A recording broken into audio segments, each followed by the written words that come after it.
midweek edition of the SEN. NPP for and NDC for our parliament.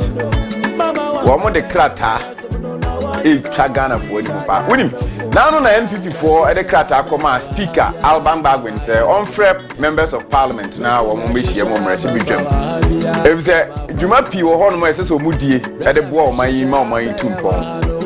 Crata Ecocan, speaker and sa. So over Franas or Frena NDC for and so I treat 10 the Akoma speaker say speaker. Mem Momuso and friend NPP and as a members of parliament MIA Mission, is NPP for said a more business bill of parliament also more transfer or more can was and do home como FMA ye tutunium or my economy no more. BBN who Juma be any parliament as said a more channel at TSA anti members of parliament no munyomo campaign. Na abato na yebeto na enche na yebeto abano inti yenjai na obi anya campaign ya to abano wi a 7th December na the day before the day after you betumi akwa kwehye parliament na ne e say ye bia no ya afiri ho abusua ye bedi ho nkomo ye twa ho ba na mom ene de amabo so kakra bi enkomo a ene ye ba be di ankasa aye volunteerism se utu ho asi ho ama wo man na waye bi e de aboa Madi asem we maka ho asem pi e wo ye sene san dwumadi no so na ne mesan aboso bi ye say aboso ba enema eja paye tan bia no ya na Ghana fo ya adwene ne ye nsusu ye nyina no say ye to aba ma aban no ejeje to eto wo ho ye say ye eto ye de ya oman ye eto ye de ye akwanti Ghana fo adwene nyina ye o mo say eto aba ma aban na aban jeje to e say aban ne eja no ma ne ye bibia Inti aban no ntimi nye na se nioma ejigu a na afi ato yen ene benabo but abusua eto a ye tue nyina akiri no yen so ye betumi ayade foforo de aboa ama oman no atumpon adenti ena omanfo no ya relaxe na yen tue hu nsi ho na yen nya adwuma emfa mo oman Ghana ema oman no emeye krabehwe. In fact, me the video bi betchero emrantie bi o Ghana me ne o madi nkomo afidi so pay from the bastard boys wo mo di adwumaso bi o Ghana wo mo prapra Ghana mountain so yi gatam ene ensuo start say etoto na anu ya nheda hu flood nkase bia o enkrane ne mpotam ena madwuma emrantie edi nti ye bo mabaso ye pa enye obi na employ wo mo eye o mo ankasa ena atu o mo ho asi ho ena o mo ye sa adwuma no bo so me so a obi antua wo mo ka a volunteerism and on the Sajumano. You were a whole ministry, our Ghana home Mujuma, but you who are more yet. But Emrantia, yes, I did. What Nasi Dean as our general say Ghana near, Ubia or my Ghana Dawa Kumaswa. Utim was a Juma Mrantia no yeno. Say yen yadi a home Jim Naya Sana, Jai, a bind necessary way, and a way necessary your name yadi a home Jimwa. And come on a bear crabeshe. Debia meka se mi se demonstration aye ka ho asem no a manfo ko gina bonten so na ye senior na ye tietiem na ye bro ntwirim na ye we na ye koba demonstration fufuro bi wo ho no mo a e chen sa ade no enye demonstration nyina na se enko gina bonten so nsa senior ma da bi but say ye bibi se ya ebe kasa kire nipa bi ama na hu se da bi adwuma yi amrante ye enkenye o madwuma no ye na wo se nkeye adenti na mranti age a wo mo ye eyanim gu ase de mayen sade a moma yenfa hu nhyim na yenye sa adwuma no minuanam komo aye ba bedie pa ni ye twa ho ba na sabre de na na ma beka mensa ma menko ne chene ni Jeffers Mr MP capsules so nkomo ye wi ayen koko akrata na so na fe nsem ahodo abadwa so no yam miebie so emfa nkyerɛw na enya kwan emunra ensem no numbers na 0591228584 for yen WhatsApp no start na for adwen kyerɛ fa ho na meka yen santem na yatimi akenkan e de amawo Facebook share page no leave comment eno so ye be kenkan ama midin ene na AGYEI sika papa nana ma wakwa ba ya eja minim se na ye chenra na ye chenra me hu se da nya hisaba na de ahoden wo ho I can see Kevin so ma mura enti tu se bibia e fine pa so police wa kasa kesi abahu enti e akasa den ya na Ghana for person mo te nkan ye wonim se obi send me message say I think say me catch her say otwema pa o kasa ye ne de Aye, when ye any fe. Into be Gina Hanumwa, no why you know what Cassano two knee. Was it a be or show pa? Aye, into Nanny or Hono. Yendi Jefferson, our secret lover, or crash. Jeffers mixture and pick capsules, and I make come for a day I more bibiano pay when ya da jeno wa jebra or shay say, and no, and I bejama swa a to Nemusa ya dear, I see. And Nemusa ya de neti payana don't such a witty, we yem no beer who said. Hasen a yo yenteni ko Pedro we say no obu okra na chese white ni titini man e won ho na okoka cha obi kwa nipa na cha ne se ko Pedro we say no e ya no e ya asema no e di se da bia wo hweje fast mixture ni bia da bia me kan se yere wakoma se faro ko Pedro no ebi na nonnom enboa wo ne bo no enye den enche ye baba be di bronya ye se baba be to aba ko hweje fast mixture no ebi na efri ase na ema niema papa nye de ede woni pedua nim niema enkoye woni pedua nim no etumi ayi ni na ede afi wonum ni pedua ne no ani sisie no be ma ntikopeje fast mixture ni bi nefa capsules no ebi eka ho obepeja omu a sisie na wote ho a sisie obekoto sisie obekuntu we ye kwe obema ona so obe den bibia sisie na ntikopeje fast mixture no ebi de bia obema no so twia na twikomu a kopeje fast mixture no ebi na chese ne twikom na se anyi ni pia bonte na efa na nmu nya na tuma pa evra je fast mixture pick capsules papa e ma be man twinkum obusia man twinkum e man twinkum na ya hin ai na wa man twi enye padru na emo.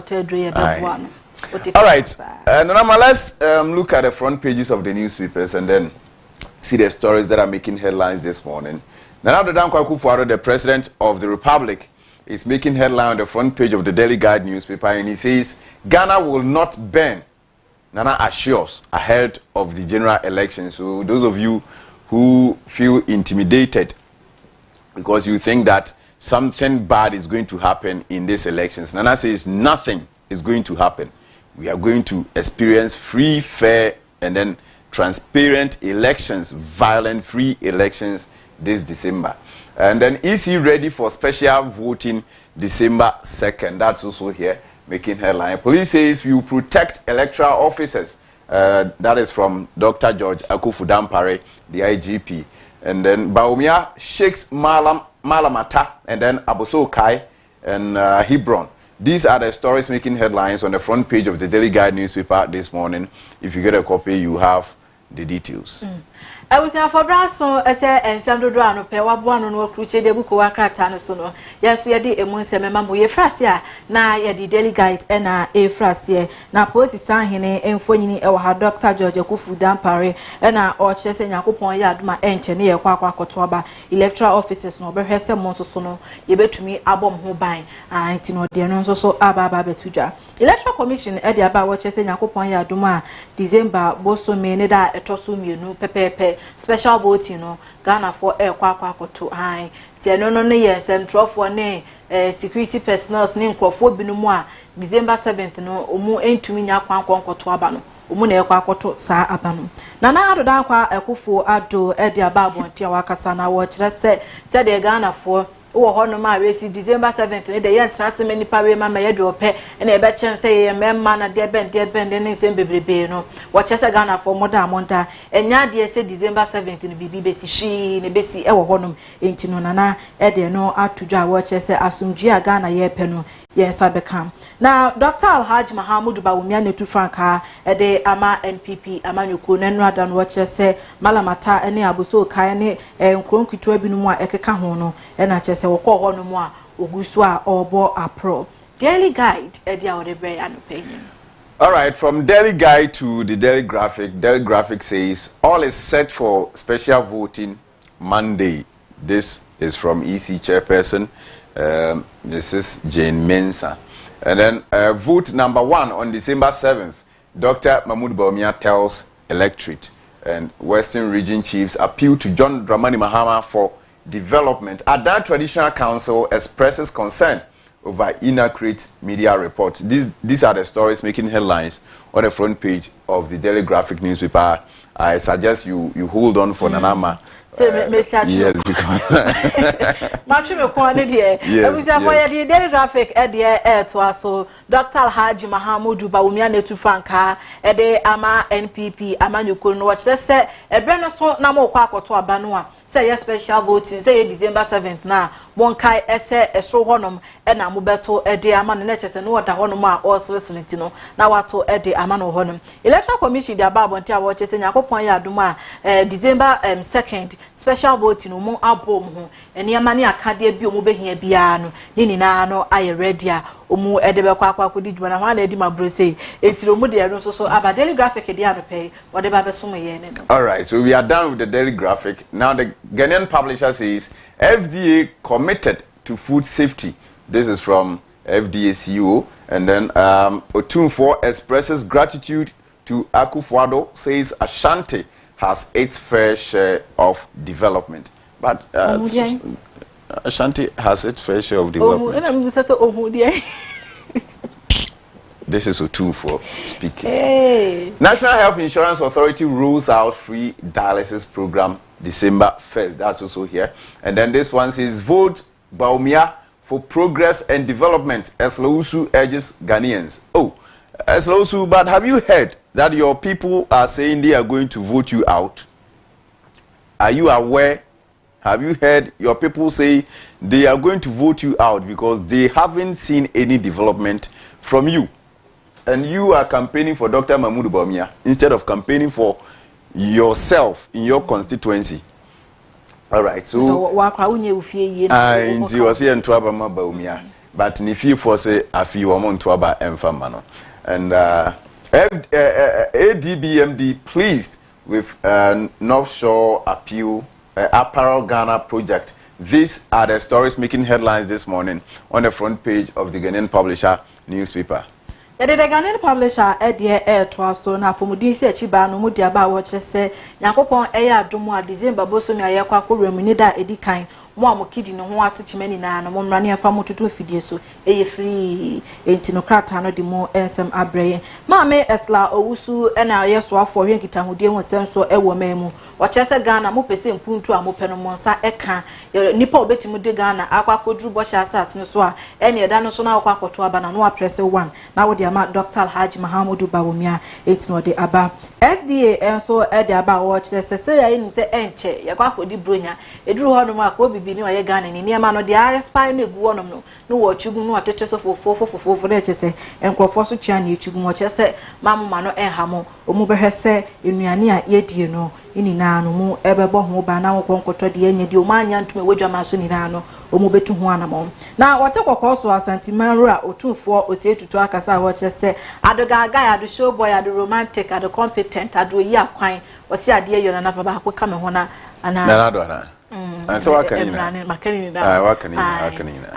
adu show boy so maka waka adu gaga so maka iti me man fan si ana se ni papa reju medi a wo bono abusuafo age se wa wo sheda nya yi na be ka se papa ne mo amon ho modi na sei na otumfo e kire se na nado da akwa kufu ado wa ya ade papa obetra mampanyine akonya esuei ebuntu obe na asantema no mu pa o mu nsa aka of the oba ye do mu pebia no manya ba ne punto mu femu a wa ya de ntino ji wutu nti wa bo na nado da akwa kufu ado abaso na mu die kenya ti aro mie yo so ame interchange no so wonnie oguso sana na nimpuntu se de tie obebia oba 8 years nka akọ ho ntam na se kakra obeye se ma NDC ba na se omutu aba no na NPP nya na NDC ba na so omu so anko ho won be ko ho se NDC for dem so boya adwuma Ashanti region definitely won ba na won bia won beto aso NDC anko ho e be da wa won beto aso se de won beto aso na won beto aso sempanimfo se oba che wadware a na osiesie ne ho ye wo nti se project ne chesa na chese ye ni ye ai nti so sentiment mo nya akwan dodo nti yenko enimu a the Daily Dispatch says you could not keep the lights on. How can you run a 24-hour economy? Akufo-Addo asked John Dramani Mahama, the former president. Baumia says Ghana needs a firm and decisive leader like Baumia. Oh, okay.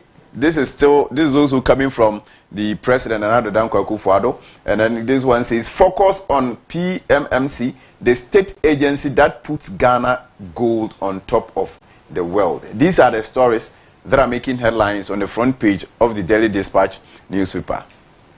Yeah, the Daily Dispatch, twaso ha say, Nana Dankwa Akufo-Addo ena oche say, Mampenda da John Dramani Mahama. Ebra na owo abem dun so pa o de Ghana ekoko remu no na enya asam keto no kwala etimi ensi so be 24 hours na wonam a wo de eda wano a wo kana 24 hour economy 24 hour economy e de na chese light mpo entimi enyina so 24 hours e de na chese wo ba economy no betimi ama no ye de djuma 24 hours ni ntino wo de no abenti we na ya asem bisa me se enchema ha ma baba abonti na chese wa baba ababi na no na state agency ba ko PMMC na o chese nhyehyɛ ahodo mu edigu akwan mu dwumadi a mu di ya eye nam so ma Ghana eba no gold FM a yetimi edi kan ewo na mu se wiasa fanani world ai yeah ene Ghana e boy yeah tino ene mu ye no tino ma gold no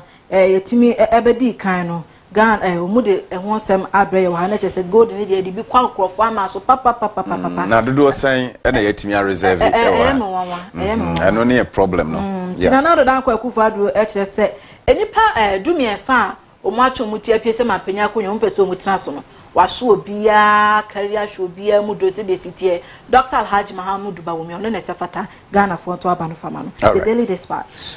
The Custodian newspaper says 2024 elections, National Election Security Task Force louds EC and then parties and also Ghanaians. And then Natoshi pulls Greater Accra voters for Bawumia, pulls Greater Accra voters for Dr. Mahamudu Bawumia. $35 million Dome Kitasi Road project on course. This is coming from Ministry of Finance. And then NPP manages economy better than NDC.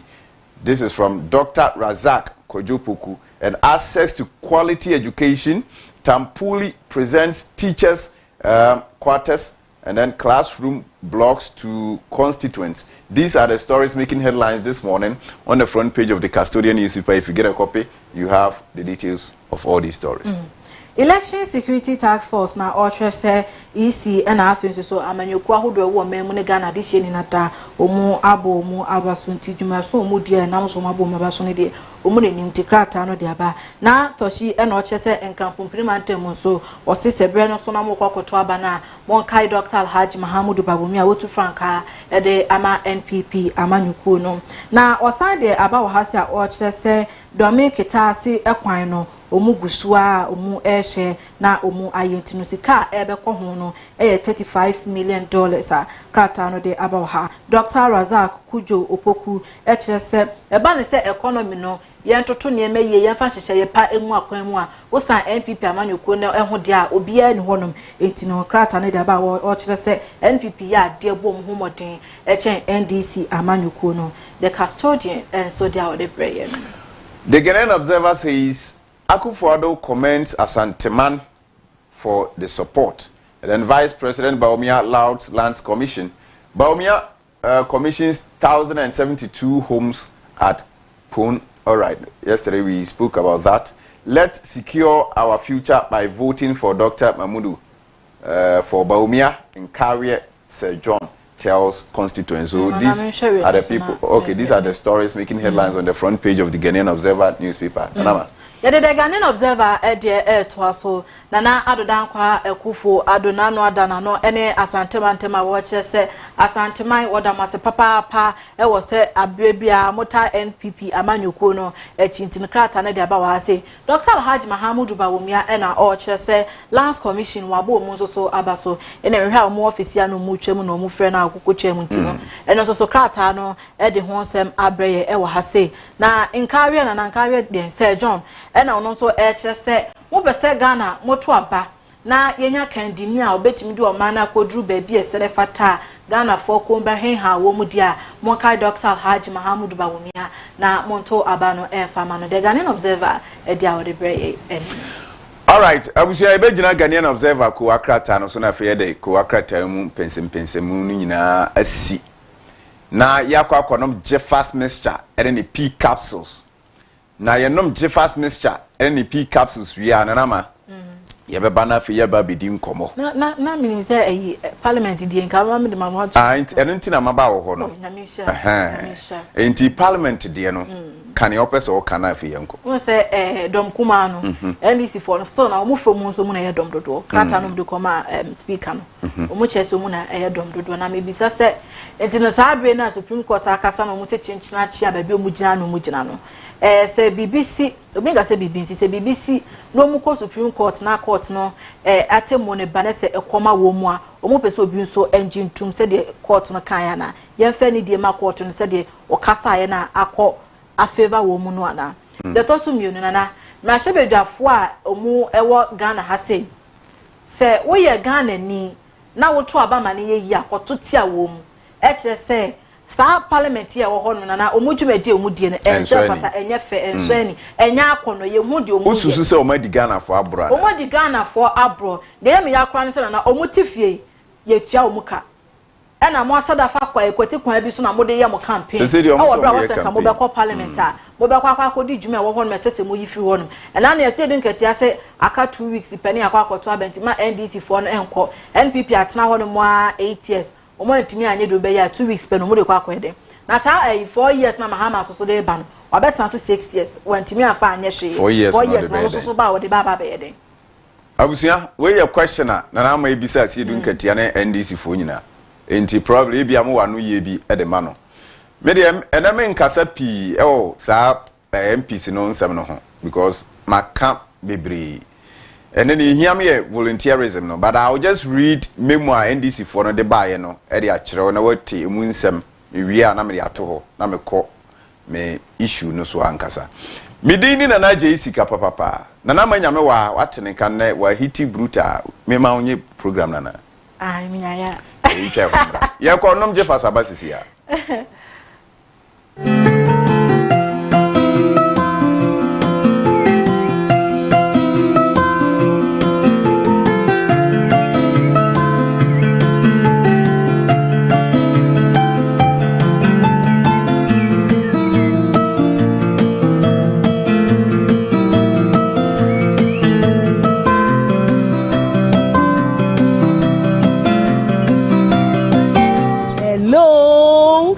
Friends of Mamina na Hayford. Me yen century me say actress. And in yuma who do pee keka ho. And na medwuma dinti. Ma po me den ho hia me papa na se ban ma po me den ho dia.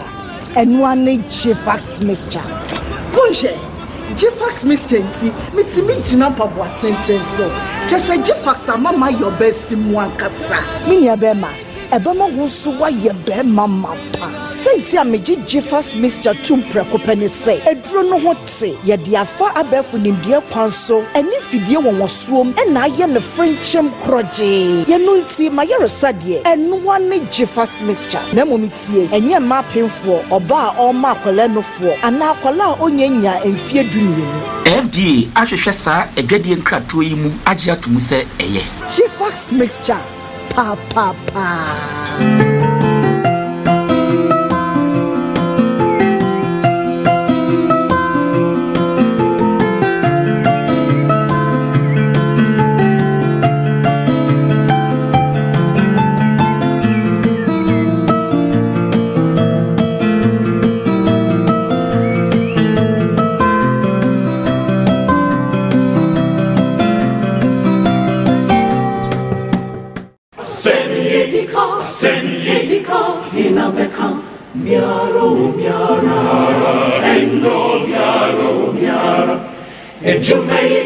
Ejumeye inabeye miaro endo miaro obrey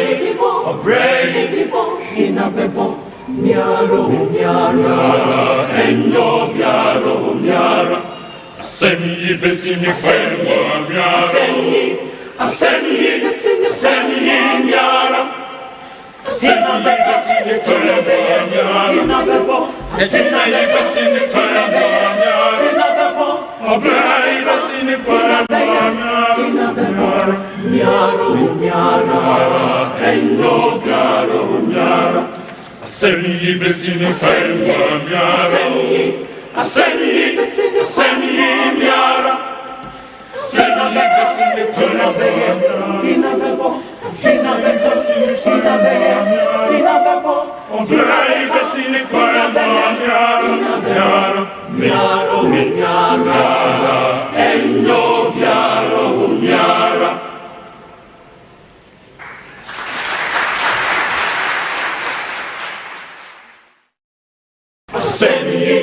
Asemi inabeka miara. Enyo miara. Ejume inabeye miara. Enyo miara. Obrei inabebo miara. Enyo miara. Asemi besini faywa miara. Asemi miara. Asemi besini faywa miara. Asemi besini faywa miara. Oblai besini faywa miara. Enyo miara. Asemi besini faywa miara. Right, abusia mamema wa chebiem na mensan ma wakwa banfamra yesene san dwumadi ni so ene eye wukuya da midin ene na je sika papa NDC for the krata babonten a wo mo kire se a speaker of parliament NTA NPP members of parliament no wo mo request a wo mo dia beto na nim se on free parliament na afei wo mo metena se wo mo gidi se dwumadi ahodo pi wo ho no mo a ese so mu di ansa na afeno akwawie na NDC for krata o mo de ba me pese me kan mu nsem kakra e de kirew na utie ne wo mo ka ansam akome nkomo anne medina nkasa so ebia na manya kwan ankan amfa mawo intine ma me mo bobobo so emfa mawo na tie bi na huni e koso me say parliamentarians ne de wo mo nsem no maka ho asem a intimi nhyeda enkum kese ya ye nyina ye nim inti nya fi na me ba ya yi na menka wo mo nsem no kakra emfa nkyro wo say we a reference to request to recall parliament to consider outstanding public business. Right, Honorable Speaker, we refer to the above subject matter and trust that this memo finds you well. The NDC Majority Caucus in Parliament has taken notice of a request to you, Right, Honorable Speaker, praying you to recall Parliament to consider so-called outstanding public business. We note further that the petitioner has not satisfied the threshold and requirement under Article 112 Clause 3 of the Constitution and Order 53, 1 of the Standing Orders, which requires signatures of 15% of members of Parliament to trigger a recall of Parliament. Right, Honorable Speaker, the petitioner's request is premised on an appeal to you to exercise your discretion to recall Parliament to consider what they have termed high priority government business. They proceeded to enumerate the said business.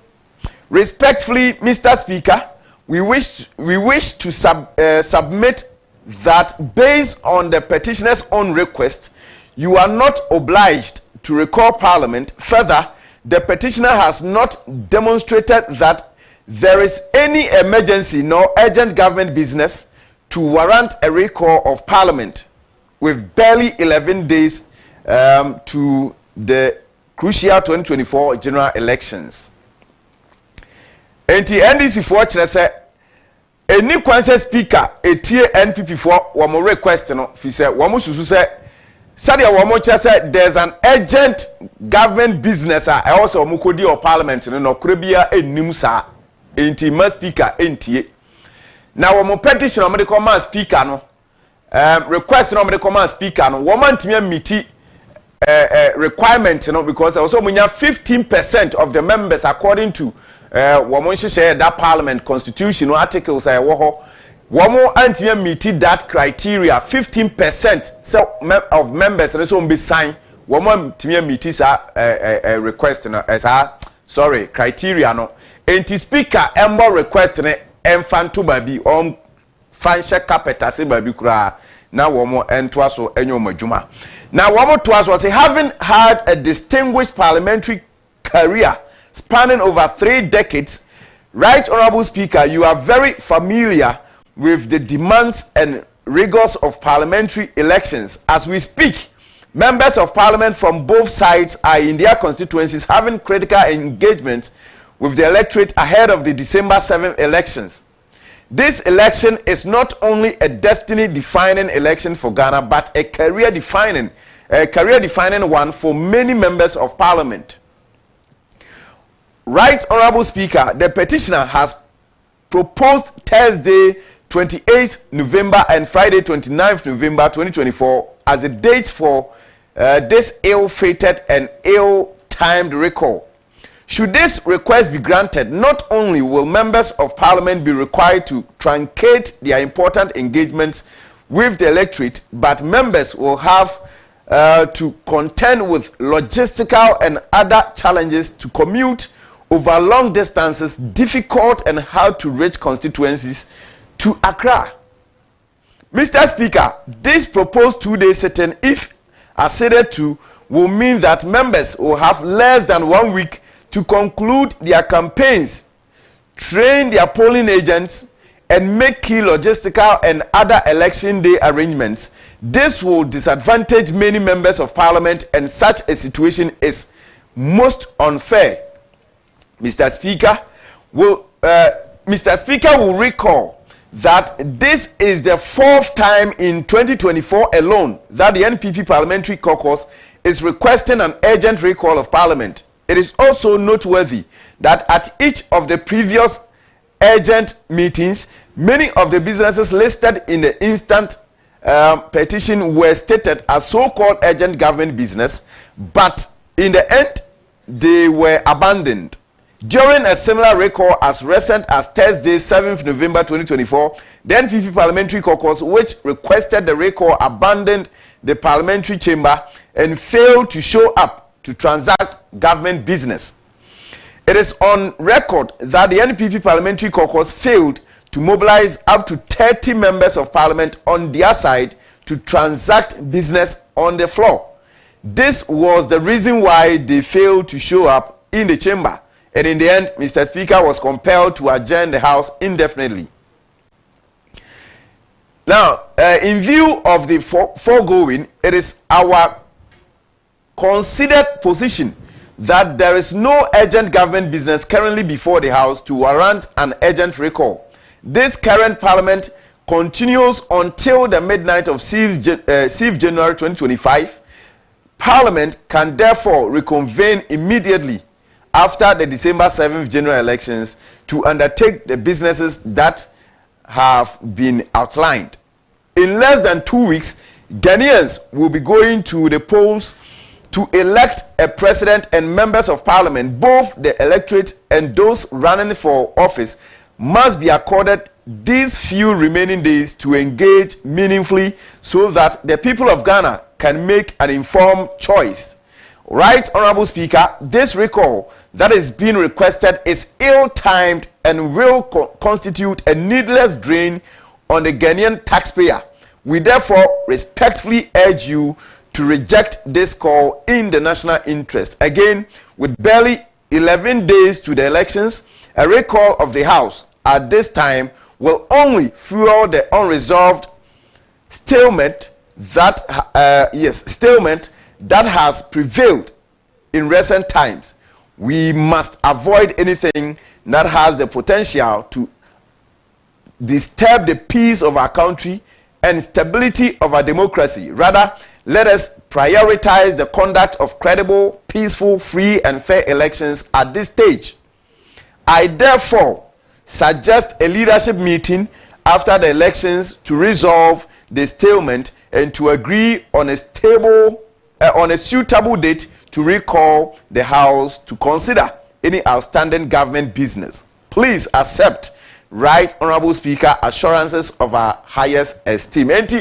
NDC caucus in Parliament, our from the majority caucus, woman some or more can say NPP for said your mocha said there's urgent government business in parliament also omokono omokoyenti speaker emfre womo no momra no no krebia enimu saa na wo hwa aka few days into the elections MPs no enam constituencies a womo campaign womo electorate kasa enti ehun hia say speaker be from amomaba because ebi mo akodi akire ba bi omo wokura mpo no say wo be free ho aba Accra no den enti 2 days a NPP for no requested 28 e ochena and afi Friday no enya de a ebeboa enti speaker nyai na womo enyom campaign ye to aba no wie 7th December 6th January wombetimi akotena parliament after 6th January wombetimi akotena parliament na afi wo ma dwendwene ho dwumadie bi a sese wo mu die no wo mo adi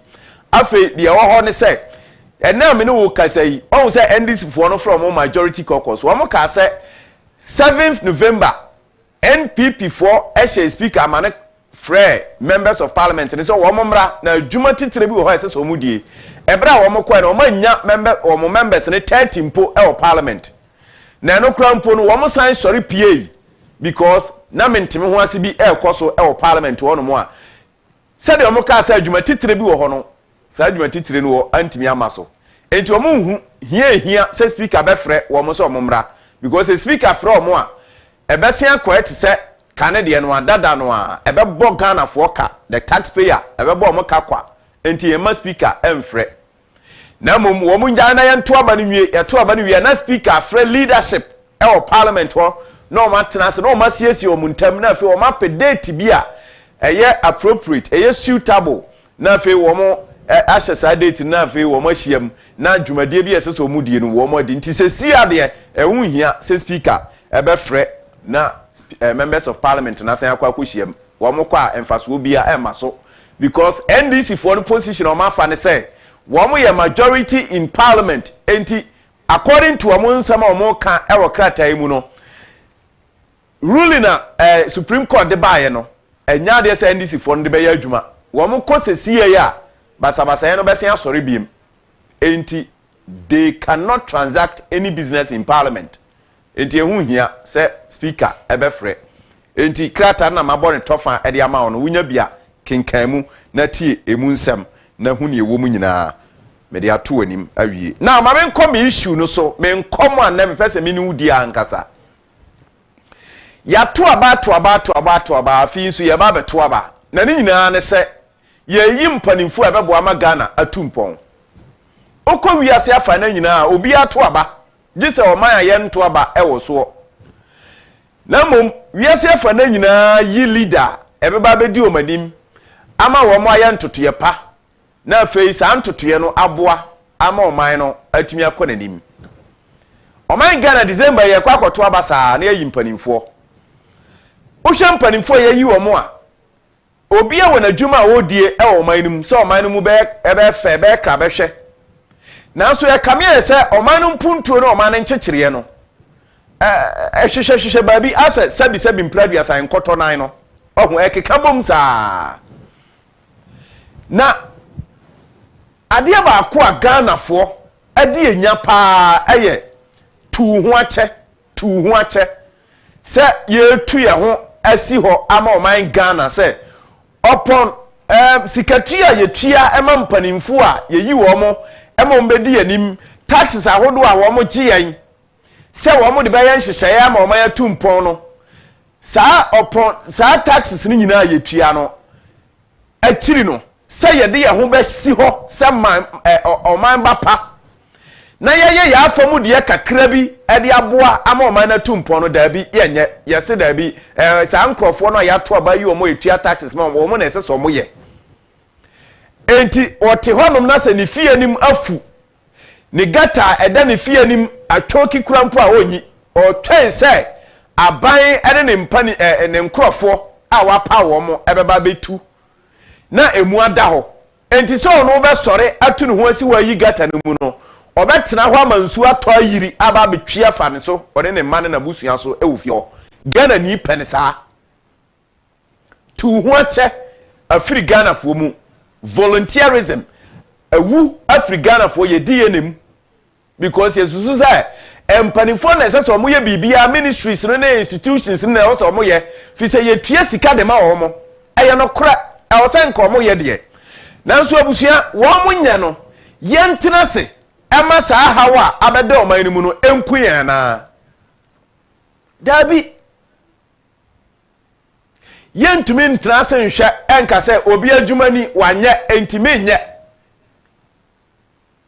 enu ntire mpanimfo se okonfo boni a ona se pani a wotena se kuro emo no se kuro no bo a wotimu bi enti ye tua taxes man mpanimfo de nanso ya nkasa ne bibi foforo ho a enka ye betumi aye ama oman no atumpon enu ntina eya na mebo emrante ene wo matu omo ho asi ho a ye from bar stop boys wo mabaso e won kran se wo mu esiesie enkran ne mpotamu eyi gatasim emrante atua taxi se de me ne utua ya bi nanso wo mu si da bi ye de adwuma ye ebeto ho na ya ma oman no ho do ye de atoya koma so na ya adwuma so bi de abo oman no mpuntu na bia empanifo hu a wo ma dwene besesa abusia ma memfa video yi nkira wo na hwe o hwe video no wi a afei enkomofoforo wa akira ka yebedie fi se emrante ne nkasa yemu no wo mo kan asem bi na sa asem no era me begina so ama ye nyina ye de adi nkomo kakra na ma bia ahoma na wafre abamu bi hwe video no tie mu nsam no yie ye wi a ye bedi nkomo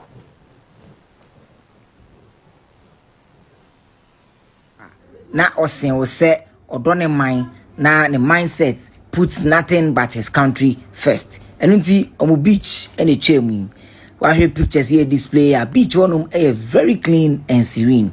Ghana yes ye beach enie aha Osha Fort beach na hono and then we did a collaboration with All Foundation trying to clean some part of it, and bro, it is really an eyesore. That is the exact reason why this video is necessary, hence our message to the 3S Sarkodie, Shatawale and Stoneboy. With all due respect to you guys, we know and agree 100% that this is not your responsibility, but we also know and believe 100% that you guys can do something, because undoubtedly you guys have the huge fan base in Ghana and your fans also listen to you guys very well. We will officially write to you guys, but first off, allow us to use social media to begin to draw your attention little by little. Enunti na ye join masun say mumboa na yenkeka fan base ni na embom. Our plan may not be the best, but say if you guys give us a listening ear, at least we can draw a plan together, go to this place, clean the place, and after we put measures in place to make sure it never gets to this point. Because seniors, honestly speaking, the environment is one thing that connects all of us. And unti and a COVID-19 by na yina yashe nose mask. Se we share video way now so jitum se asem papa there and mommy target Sarkodie, Shatawale and Stoneboy. Even for Shatawale, getting to him is not difficult because he's already a big support to the Bar Stop Boys. But this time, you kwanya betimi afaswa, betimi nye nipa dompa ede akọ ne akọ clean hanum nyina amana FFF. Yenim se ampa Sarkodie, Stoneboy ne Shatawale kabom na yetimi tu efiwe ase free sa particular Osha Fort ha history. Remember them and appreciate them. And for any ensamo, then we can tackle various places that are more very strong, like Stoneboy for Shama. Then a stone with me, I boa, they to me, ama Shama, so I clean. Then shatter for all the gun areas. Then Sarkodie for Tema. Committee 1 and your cry. And near Committee 1 now Tema is no longer the Tema na nim say kama now we bring. This is our humble plea and this is our suggestion. We are doing this purely for the love of the country. Ghana. Now you are always putting Ghana on the map here. And here, yasem we move na supem na benefo mama ya kwanya betimi afaso near the aboa because very bad. Use clothes ni nyama na beach anon poto.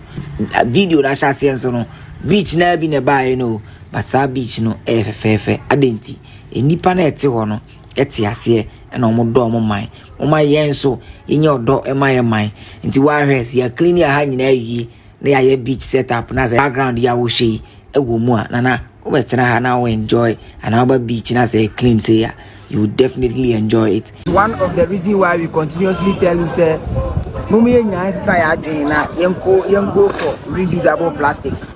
Beach cleaning way in collaboration with All Foundation. Charlie, this is a tipper truck filled and full with plastics from the seaside.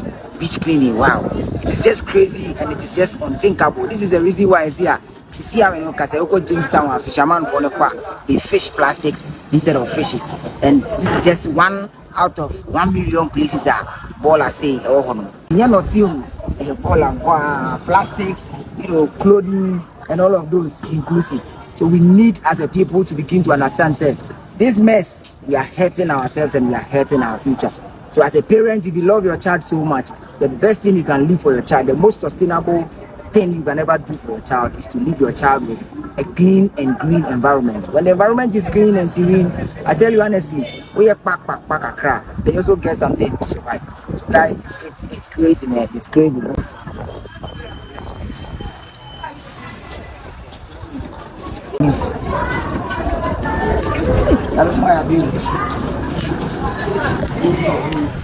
All right, abusia, what emrante ne nsamo a wo mo e preach no. Wo mo bom panimfo akesefo miensa bi edin wo video num sa akode Shatawale Stone Boy. These people are just a few of Ghana celebrities ayewo a nka ye nyina no ye betumi aka ye ho abom na afei yesiesie ye man ni mu ama ye man ni mu ayefe. Now, Transna check the fan base of Sarkodie. Transna check the fan base of Shatawale, the king of the street. Transna check the fan base of Stone Boy. There are Samini. And Amrab Dumunyina oho. Ochiame kwame mo. Obrafo mo. Womu doso wa titro wa kasefo in the music industry. Obia on a fan base. They have influence on these people. Sanka womu nyina kambom akase dabi sede ye kura domi na oman Ghana enioma bi echia enioma bi esei sabi yentumi nyia kwan yentumi construct gutters yentumi build port any ade, but the little that we can do and it's a yababwa na ye clean ya mainimu ama mainimu ayefe yababwa na gutters ya constructed that drains ya constructed that emu achokie a yenyan kasa na ya tuura edi agum no yakwa koyiyi na nsuo to na benya baabi afa se de be ya ensign flade yan kasa minua enka office o man no emu nya fe na emu nya akono ana. Most of the time I tell us ankrofo we e social media so and me na me king of the street ya na ya boa street no ya boa emrantie no ya ma o mani da so ne ade but abusu tie ne ye Saudi sika dan ma ego bi botom na se oyare a emfaso bi ani so tie Saudi sika dan ma ego bi botom na se yade edisa nipa na ekọ asamando a wa mo nipa no eyese obema nipa apomuden dan se odi sika be hye ne botom na oyare emfaso bi ani so odi sika na be hwe no yare na se yate ha ena yete se cholera atiasi central region hono baabi a ha amanfo eyedi entia eyefi video no na branch ene ka say these artists are trying to put Ghana on the map.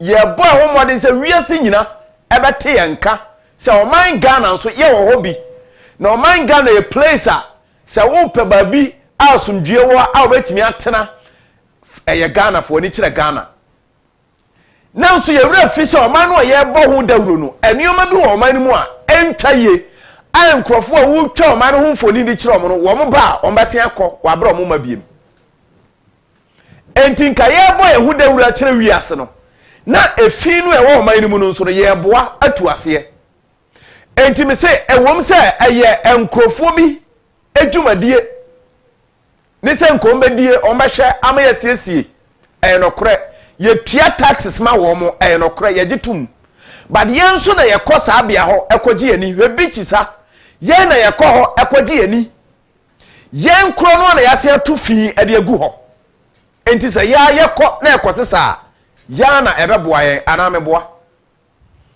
enti minu mienu a yete o man mu no say yenya spirit of volunteerism, the heart that is filled with act of volunteerism and command wa yetimu no ye betumi ye bibi e de apushi the aban no ye no amana konanim now yemfa artists no ane ye celebrities ne de na ento ho na menkyere wade bi obeka se o metua tax enti e wo se aban ne eye meba tie ne ye abanu a wutia tax edema no a political party bi na de be contest elections na wo ukoto aba edema no nipa na wutia tax ma no se onfanye oman ni no wo na ukoto aba edema no wa ma wo kapre na wo firi wuyam wa komam koto aba edema no wo mu ye campaign a yankasa yetimi ye bottom sika etena kasim na ye konkurase na ye ko akoye campaign e de ama wo na hemfoni amede to afidie so ente bia mema akwan na wafra ba mu bi mede manu si ya no hemfoni amede kirewi we ye NPP amanyokuo no he wo mo fan base our one constituency we ye just a few and amede a kirewu no bebre wa kire e ye picture enti picture no ba bia camera ne team capture ye nie imagine wo mo aka akire se NPP for say oman no yen na yedi oman no so yen ana Ghana for to aba edema yen enti moma yen gada wo mo ye members ni nyina na yen kogumpo ano na yen sesa empo ano ewura egu ho na oman ni mu ntia nka busua yen ntimi nye hwe NDC for nipadom a wo mo apua wo mo kosia John Dramani Mahama se NDC for say NDC for nyina mo man kamom omani ye dia NPP for mo mfa mo dom mra na yen kamom na yen tingu krom na fe yen siesie omani mu mo omani mu nya akono ba bi efin wo no yenyi gata mu atwoku no yenyi a enka enye ensin se betwa ma abato aduro na sa nkrofo ya efin mire wo mo na eku wo mo no mo bekwa akotiche sika dia ma wo mo so mo nto aba na enka mfaso ani so since mo beka mo bom sei na mo kita microphone na fe mo hyabo akase a mo ba mo ntumi nye enka mfaso ani so saa enti nka ye organize wo mo na enfo mo nko gumpo ano ba bia efi wo na wo mo nsesa ye nyina anya se wo mo ye nyina ye nka mom we as Ghanaians because ye nyina ye political parties ye to abadema ye nka mom na nsesa yes sa wi na ye gina so na nka de ye campaign e wo ho enka mfaso ani so ana enka NDC for ye campaign no wo mse da bi campaign ya me yi ene ma hu se empoa no ha efi wo ho pa e ho na me de campaign no ko enti mi ko gina wa no a me ne me members ne se sampoa no ho fi nyina ye wi a afi ya dinkomo na ya kiro mo botaye esi ani so NPP fo a wo mse da bi bia ha na afuo enti me ne me members ne ko akogu ho na ya do ho akra ho nyina because ya na ye ho fi ya na ye ma ho afuo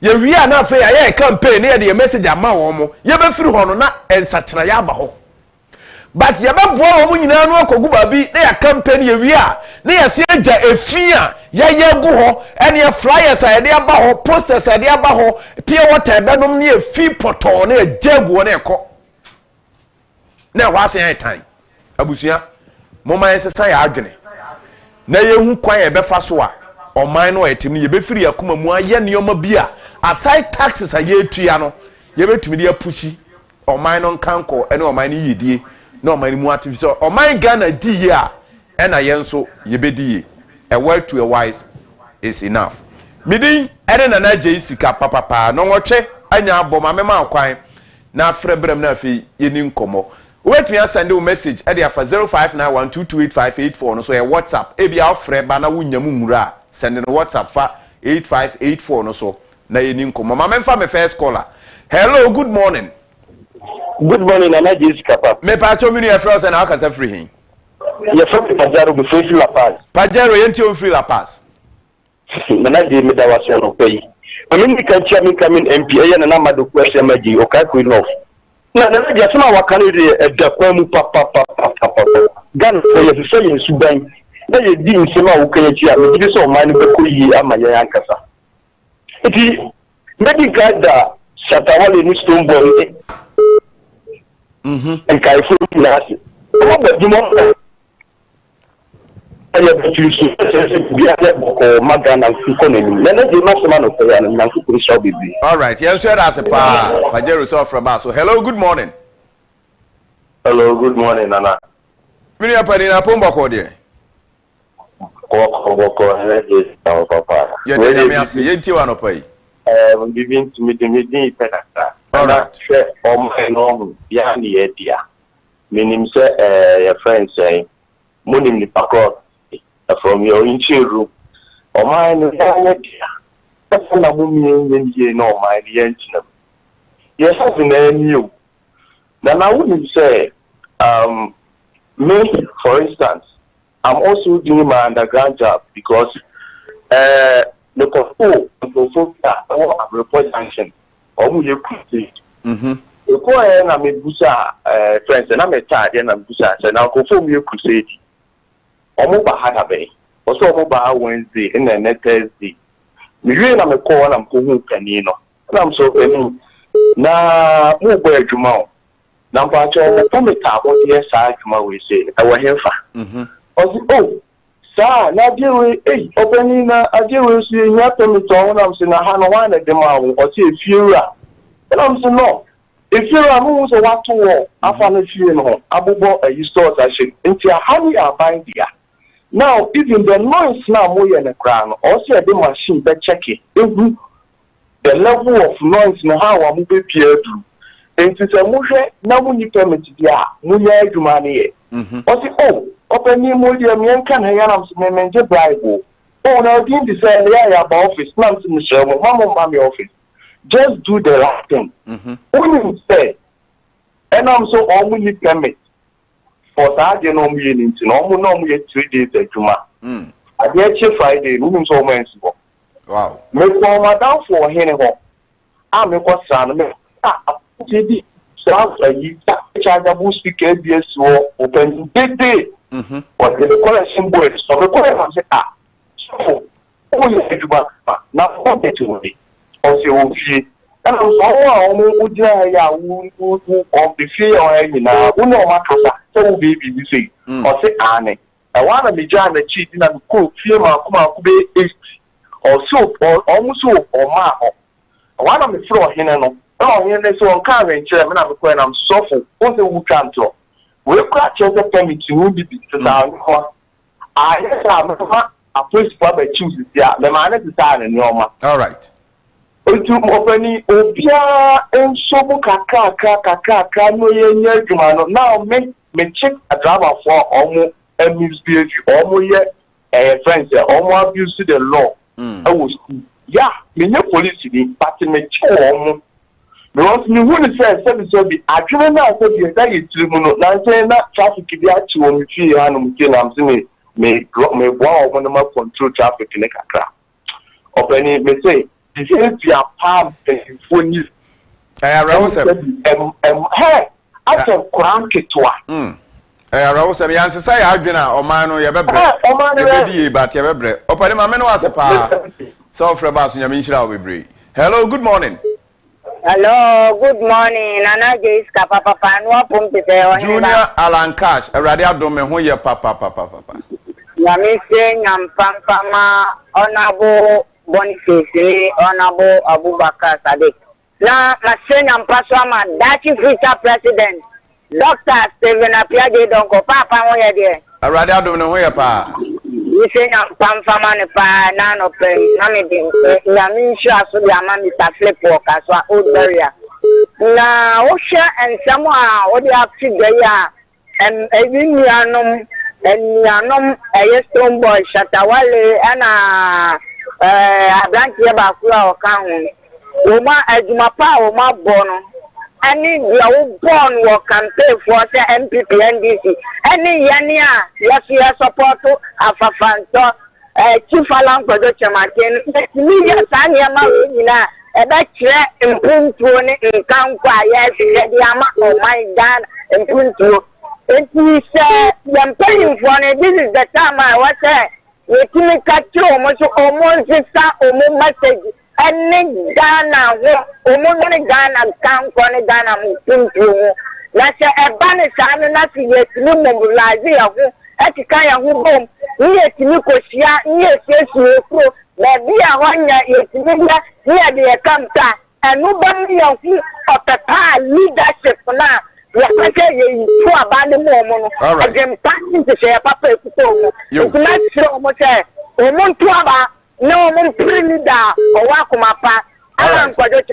Alan, Mamma has a pass off Rebasso, Yaminshao. Hello, good morning. Morning. Never from an Alcazar free opening. Alaji in Tonso. Alaji ain't you free in Tonso? Yeah, Palam. Kolko stand on Nikayu. Now, yes, Nunko school. But the ATM to see any Alinana, Yakabon, Yakipap. Now, I'm for 2 you go pro, the vocal could talk, Latrino and Picture Badia Kama. Nay, what I can see. And next year, when you are going to no money in the area. Well, you say, as the Ali cry in the land, as the Ali you have been here, then you have that. Well, and then you quite a dream, Quadama from you, woman never saw. And I saw one for you all to say, the won't be to cry, a bus who ye and yet who know about Ghana identity. Which is that you on my favorite. All right. Yo,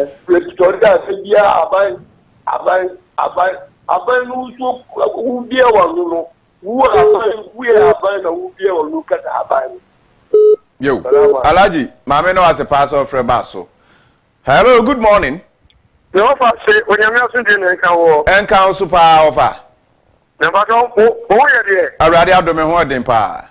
I will go to the or show you papa. That's it, Ghana Koyakasiano, Nakopo Dimutino, or Batakoyan, because I can put talent 2 years ago, one for origin singer, or just every democracy. But it's a German I'm saying a parliament for a million Barbie Sumo, if anybody for Germany now about Utio, Policate Utio, yes, a thousand ministers. So, yeah, I can't make an say. Someone knows what we want to pay. Parliamentarian former union material. Both and the factor at one proposal, not a one corner. When you need some Muslim both educated and educated by you, you have the brain like a parliament, a woman, sign. Then your mamma or my, let that you blend to me and put your concern. What you know, what's my thinking? It's not the kind of money. When Chester or Mubba says education, only one sabbatic. You know, I'm going to go down for. It's one million or Dr. Mugo. Look at no computer and Tabaya can empty before not in yet to come and correct. Because the year, what says to come over the Chinan, so you may get it. Now, one year equipment, but then what's not great well. Then the Dr. Mugo, every district, Piano, Machine Sabu, but careful of us are covered that level, and no going or money but to you. Not ranking and celebrate the only what the cases orders and Panetta. All right. Afameno has a pass off Rebasso. Hello, good morning. Morning, I get a phone to say. Yamia de Mehoya Parana. Ayo, Santa Marcia, Chiapani, the man, so I will walk at the Magdana. You. That is not somehow kind of a woman. Sabi I like the kind being in our class. Can I my good ball? I know Copra ball as soon as the man is going to have a toilet. And now it's only a question of the people who are the courtesy for boys and girls. Now, church on my after the idea, and the NCT, Daniel and Rumi are now women. I used to be a cousin that we know about the I say as a church and Yama. Daniel, you know, a free your system and it say you volunteer you want volunteer no dey aye bibi ama woman any hope you and about politicians in so they say no kemum anka one of the a good I can say strategy pa think you don't say NPP for mobilizing mo nanka ma could teach way nanka more proper na mo bomb chini ni ade oh say I know you one of the good campaign strategy but okay na womunya no so no sa community no so no yama ye ni enko anything yes say yam for to me no ma ahenfo o say kan na no boda wuro say na say echine bra yina ye be kwa kododo ye communal labor ye ko communal labor what you say so who dare you say who am to kwa ni nko say won ko ni ada man be to ahenfie ama ya boka na wo bi 2 minutes na no wo ofu yan so mu tumi nka ofu tumi baiti what you say enti yan so to tumi no every man na nanom na sa ni ma nyeme ni nka papa me kan question say ye nya cholera outbreak e wo the dia because na no tumi ta o aye do ko abani ejira nfie e bro say go achi na no mo tie ade ti no wa ma kom na le dani ade who ni reason dia na no mo kra be sa amwa e community ni e be twa adobi ama amwa e fi an ko no dia ya wo kan papa no Mameno as a pass off from Basso. Hello, good morning. Good morning, OHENE AGYEI. Frank, ain't you? Good. And I play for you now. I come as I'm saying. I say, and I baby back. Sagana, you know, in every way. Can get to Abama. And district in Piana, aviation, Pia, the camera, the call. Because maybe Piana, anybody say, and Planaka is the the camera is double baby. A young picture, a chupe, with the ball of government chupe, 500. And the district now, no one of Gogo Jana. A chupe, let me be so say, on Neddy, we find it, a chupe 500 straight, which we are passing Praga. Said in City, I know this other two. Better was anybody say, but you will go to Sabasa. Because area, say you rush they take place to heavy, a 1 month for the wallet. Baby, almost said a car quiet area. In so to me, Russian better pet, and Mamma Prahan won't do wallet in so to not to take a baby. It's the second of what I want to have a gun in your movement. I would do troubles Madonna. Yet this is a papa Ghana cake. All right, Ghana from the Mepefra. You, Frank, Medas is off from Basso. Hello, good morning. Hello, good morning. All right, once we wait me after Abaso, I'm manning a good or feeding soon. Hello, good morning. Good morning. Never show a frozen alcasa free. The friend I need Mr. Safrikira. Yent you? I need it. Yentu apana die beba aban die beba na wadia. Na were uye patani uye misreni so di sebi uye itabia na mbuwa beba dishi. Yentu aban sa ma se itani beba na o die ma me party fo ukwa yentu aban yebetu aban yentu ma Mahmoud Bawumia. So na ye huntoye. All right. I mean, my man was off from Basso. Hello, good morning. Fine morning, Pacho. I want to say, I rather don't know where you're proper now. Sorry. Namiatum. And I'm Mujumadia Moody acid. Now, let's say, Jumadia Moody, and radio station, TV station, to me, yes, I do. We are. Come at the same Wapa. Now, Jumadia way, our hospital to you, yeah, Kakrano. Yen na no no ko communal labor ah no de buama rume ya da achi na sani ma we na ya to ati ene mo mo ya si ya ko school ya ni abu sani ma we ya anye ene mo mo ya ni abu no ya nye sa ti enti ya besre ya ba pa chawo jumadi a mu di ampara amanfo asom se won ya no yenye tuwate amaya man na o man ne da ankoso oh, you need to watch out. The first say Ghana, I bet me up because a group we NDC MPP. A group of now. And to say, I actually have women and yeah, Juma. Your first say on the about. If you cry, you will be a dear, and you say, no share on the money, will be the idea to one of my young or nobody's car as any bottom. I say nipa no. And it's all nipa no o ma hodo. The show when na mo tamo mo ne nyina mo Dawudu. E ko nyi to at same maami amadoku ya o ka grow no. Say ono no nyina ma constituency na. Medamase we tell them. Yes, you as a pastor from Baso. Hello, good morning. Hello, good morning. Hello. Me ba try frozen na kasa free. I am yes ma'am, me kasa free the chamso. Yes ma'am, you free the chamso. I say do my and say. Obedi zoom line or do mano. I dey am business. Here be account to ma omo. And obi be here do ma be ye adwuma ne san do omo ko. Why would you feel that from no from who 1 year? Now no my adwuma. Ani me be two dan e fi no be bia ase. What if e fi to wona kwa ko mu 1 year nso ma na o kakra. Enti obi anto abama number 4 egum. All right. Yeah, because MPP and NDC wo mu nipa we ya di bia ani nipa no wo mfi.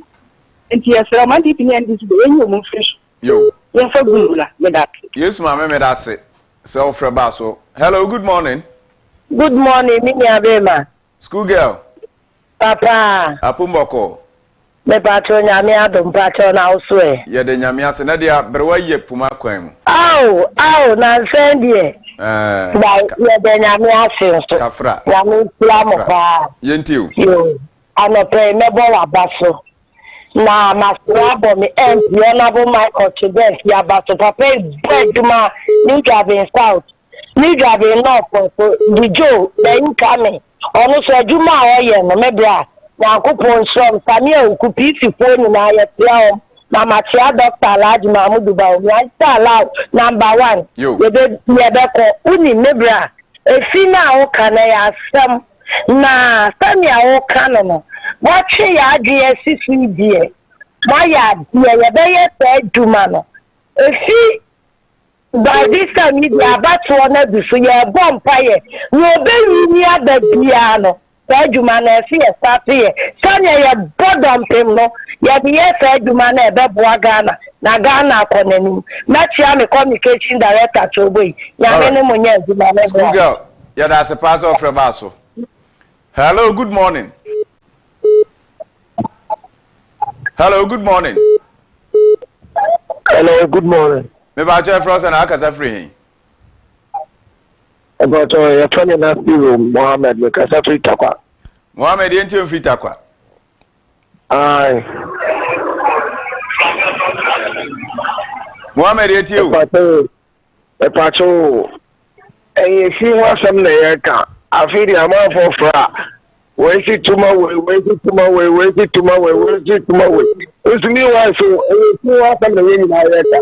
Yes, Shana Senior, Sina, ebe free one of our feeding way, Sally, tomorrow, Sally, tomorrow. Surely, I know Satawala and it's Tombo and Sakwadi, Shadi or Moye. I feel I don't think I can to you, Satawala and Cocosta and 2 Abanamano. I feel we are Sally, tomorrow. All about in a dollar or am I? You have 2 hours, your mamma, or have 2 hours, so they will do my papa and Copa.